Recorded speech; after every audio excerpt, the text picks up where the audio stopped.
Party इतने अविश्वास में क्यों है? पार्टी ने अपने प्रत्याशी दिए, जो 4 क्षेत्र आपके पास में है, बिलासपुर है, कोरबा है, रायगढ़ है, सरगुजा है।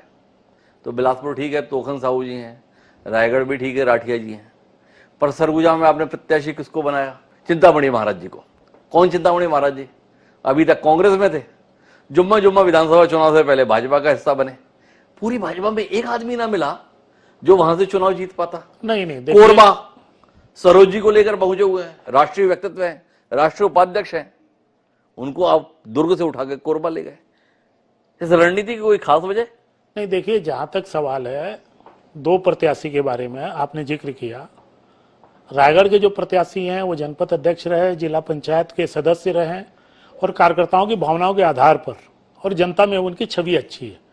बिलासपुर के भी जो प्रत्याशी हैं वो पहले विधायक थे, फिर इस बार अरुण साहू जी का संचालक का दायित्व भी उनके पास था और एक सादगी भरा व्यक्तित्व उनका है। जहां तक चिंतामणि जी की बात है, चिंतामणि जी आप कांग्रेसी बोल रहे हैं, मैं तो ये कह रहा हूं कि अगर आप उनकी थोड़ा सा और पीछे चलिए ना जी, वो हमारी पार्टी से ही लुंड्रा से विधायक थे जी, अन्य किसी कारण से 2018 में जी, वो सामरी से विधायक बने कांग्रेस से।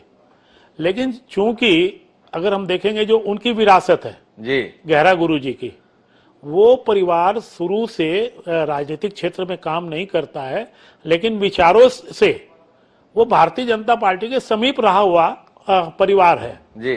तो चिंतामणि जी ने को एहसास हुआ कि जो जहां थे वो ज्यादा अच्छी जगह थी, तो वो हमारी पार्टी में आए। तो आप डेपुटेशन में भेज देते हैं, फिर वापस ले लेते हैं? डेपुटेशन का सवाल नहीं है।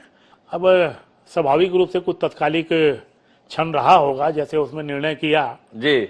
लेकिन अगर हम देखेंगे तो जो उनकी विरासत है गहरा गुरु जी की, हमारे रायगढ़ जिले में और हमारे अंबिकापुर जिले में उनकी विरासत है, उनके आश्रम है, उनको मानने वाले हैं, उनके अनुयायी हैं।